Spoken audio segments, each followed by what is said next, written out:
जय हिंद। तो बिहार का गौरव चैनल में आप सबों का स्वागत है। आज इस वीडियो के माध्यम से हम ये जानेंगे कि गोलीय दर्पण में वक्रता त्रिज्या कब धनात्मक होते हैं, कब ऋणात्मक होते हैं, फोकस दूरी कब धनात्मक होते हैं, कब ऋणात्मक होते हैं, इसके बारे में इस वीडियो में हम लोग जानेंगे।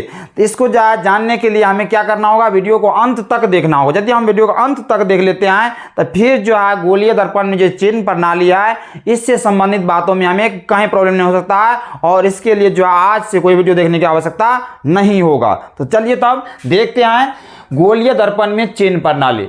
देखिए, गोलीय दर्पण में जो कोई भी दूरी धनात्मक होता है, ऋणात्मक होता है, इसको जानने से पहले हमको ये जानना होगा कि दर्पण में कोई दूरी मापते कहाँ से। तो दिमाग में जो है हमेशा ये बात रखिए, दर्पण जो होता है, दर्पण में कोई भी दूरी मापते हैं हम ध्रुव से। कहाँ से मापते हैं? दर्पण के ध्रुव से मापते हैं। जो भी दूरी मापते हैं दर्पण में कहाँ से मापते हैं? ध्रुव से मापते हैं।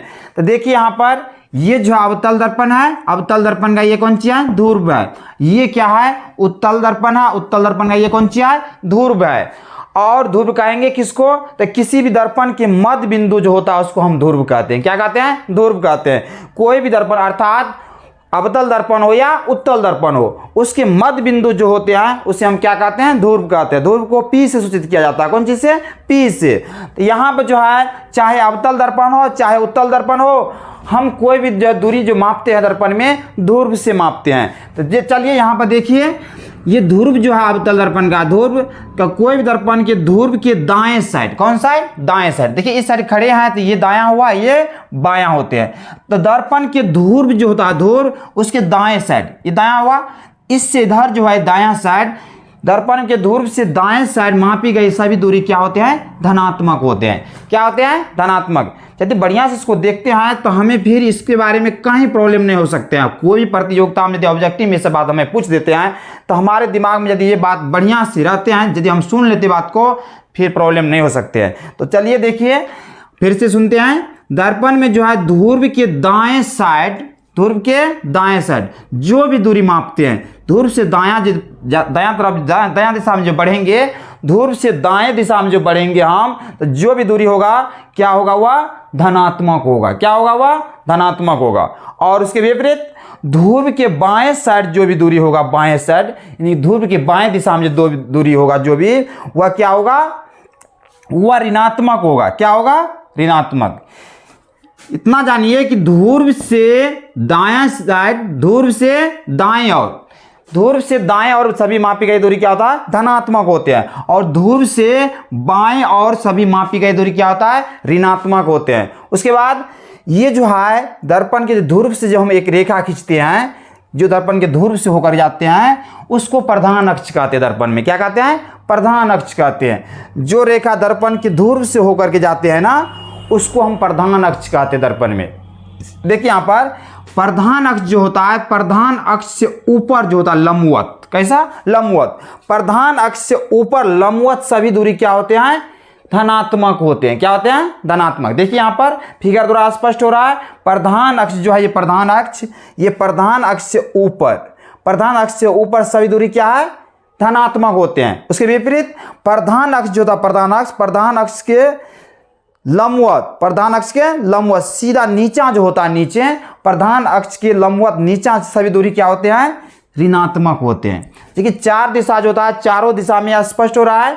यानी कि दर्पण के ध्रुव से ये दायां साइड सभी मापी गई दूरी धनात्मक, दर्पण के ध्रुव से बाएं और सभी मापी गई दूरी ऋणात्मक, और प्रधान अक्ष से ऊपर लंबवत सभी मापी गई दूरी धनात्मक, और प्रधान अक्ष से लंबवत नीचे सभी मापी गई दूरी ऋणात्मक होते हैं। इसी प्रकार से उत्तल दर्पण में भी देखिए, उत्तल दर्पण भी ये क्या हो गया? उत्तल दर्पण का ध्रुव हो गया।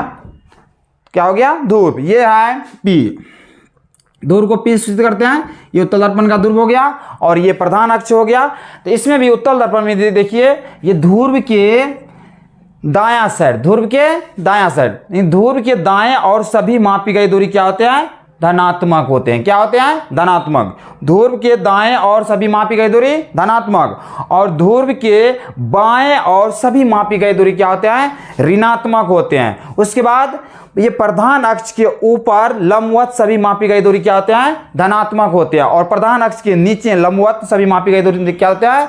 ऋणात्मक होते हैं। प्रधान अक्ष के ऊपर धनात्मक, प्रधान अक्ष के लंबवत नीचे ऋणात्मक होते हैं। यदि इस बात को हम बढ़िया से समझ लेते हैं तो फिर जो है ये गोलीय दर्पण अर्थात अवतल दर्पण और उत्तल दर्पण में हमें कोई भी दूरी यदि कह दे निकालने के लिए या कोई दूरी के बारे में पूछ दे तो हमें कहीं कंफ्यूजन नहीं हो सकते हैं कब धनात्मक होगा कब ऋणात्मक होगा।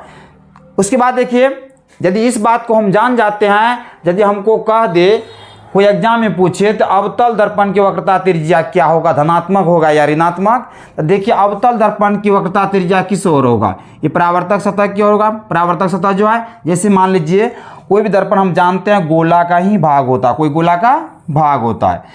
तो अब क्या होता है, ये मान लीजिए गोला है, गोला के जो केंद्र होता है ना, गोला का केंद्र जिसको सी से सूचित करते हैं, कौन सी से? सी से केंद्र को। ये गोला का जो केंद्र होता है उसे ही कहते हैं गोलीय दर्पण के वक्रता केंद्र कहते हैं। क्या कहते हैं? वक्रता केंद्र।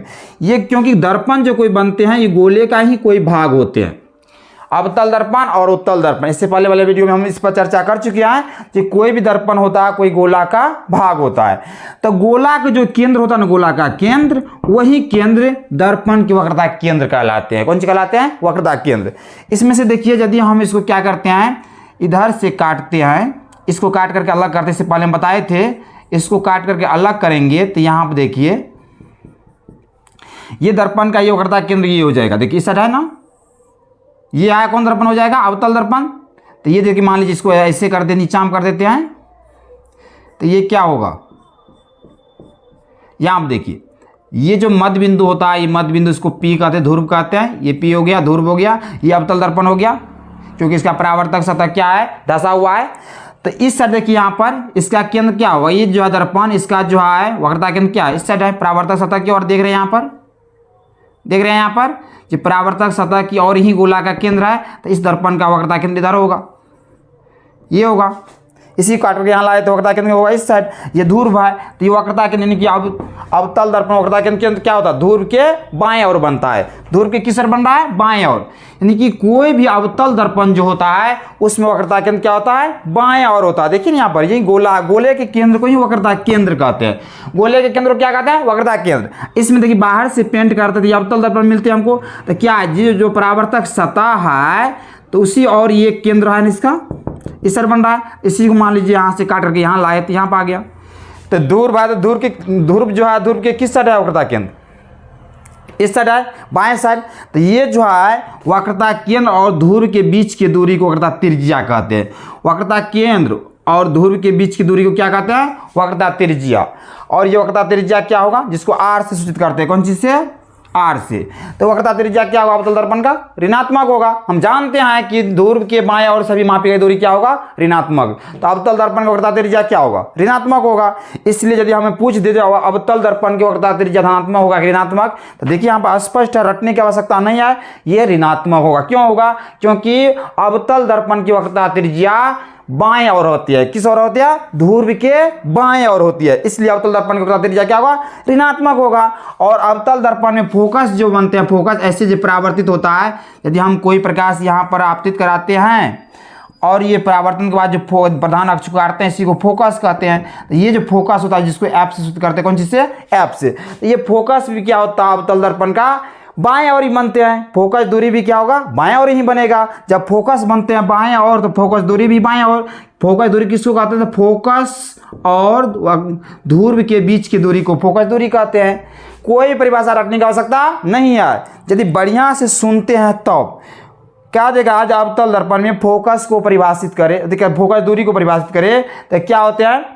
फोकस और ध्रुव के बीच की दूरी, फोकस और ध्रुव के बीच की दूरी को फोकस दूरी कहते हैं। यहाँ पे देखते हैं अवतल दर्पण की फोकस दूरी जो है ये भी जो है ध्रुव के बाएं ओर ही बन रहा है, तो दोनों का क्या होगा? यानी कि वक्रता त्रिज्या और फोकस क्या होगा? ऋणात्मक होगा। इसके विपरीत देखिए अवतल दर्पण में क्या होता है? अवतल दर्पण में इसका जो है वक्रता त्रिज्या क्या होगा? दाएं साइड बनेगा। क्यों बनेगा? क्योंकि यही गोला को यदि हम काटते हैं, इधर से पेंट कर दिए, यहाँ से मान लीजिए काटे और इसको इधर से पेंट कर देते हैं, तो इसका परावर्तन सतह इस साइड है, यह परावर्तन सतह। लेकिन इसका क्या होगा? इसका जो केंद्र होगा, केंद्र वक्रता त्रिज्या जो होगा, देखिए दायां साइड है, ये ध्रुव हो जाएगा, ये ध्रुव हो जाएगा, ये ध्रुव हो जाएगा। तो क्या हुआ? ध्रुव के दायां साइड ही बना। उत्तल दर्पण का वक्रता त्रिज्या क्या हुआ? दायां साइड है। यहाँ पे इसका जो है केंद्र ध्रुव जो है, इसमें क्या हुआ? ध्रुव के बाएं साइड बना। अवतल दर्पण में ध्रुव के बाएं साइड वक्रता त्रिज्या, इसीलिए वक्रता त्रिज्या अवतल दर्पण में ऋणात्मक, और उत्तल दर्पण में ये ध्रुव के दाएं साइड वक्रता त्रिज्या, ध्रुव के दाएं साइड, क्योंकि गोला का ही केंद्र होता है वक्रता त्रिज्या। इसको अंदर से पेंट किया तो इसका तो वक्रता त्रिज्या इस साइड होगा, इसीलिए अवतल दर्पण में वक्रता त्रिज्या होता है दाएं साइड, इसीलिए क्या था? उत्तल दर्पण में। तो उत्तल दर्पण का वक्रता त्रिज्या क्या था? धनात्मक होगा। दाएं साइड हम जानते हैं कि कोई भी दूरी दाएं साइड क्या होता है? धनात्मक होता है। तो उत्तल दर्पण में जो है वक्रता त्रिज्या किस साइड बन रहा है? दायां साइड, इसलिए उत्तल दर्पण का वक्रता त्रिज्या क्या होगा? धनात्मक होगा। इसका फोकस भी इसी साइड बनेगा, तो क्या होगा? उत्तल दर्पण का फोकस दूरी भी क्या होगा? धनात्मक ही होगा। यानी कि अवतल दर्पण का वक्रता त्रिज्या और फोकस दूरी ऋणात्मक, और उत्तल दर्पण का वक्रता त्रिज्या और फोकस दूरी धनात्मक। उसके बाद जो भी वस्तु खड़ा करेंगे, वस्तु यदि यहाँ पर ऊपर की तरफ है लंबवत, तो वस्तु का क्या होगा? लंबाई धनात्मक, और प्रतिबिंब यदि नीचे बनेगा लंबवत नीचे की ओर, तो प्रतिबिंब की क्या होगा? लंबाई ऋणात्मक। ऊपर धनात्मक होता है, नीचे ऋणात्मक होता है। यदि इसको हम बढ़िया से दिमाग में रखते हैं, समझ लेते हैं, तो फिर जो है हमें चिन्ह प्रणाली में कहीं जो गोलीय दर्पण में प्रॉब्लम नहीं हो सकते हैं। इस दर्पण वीडियो में हम जो है यहीं तक रहेंगे। जय हिंद, जय भारत।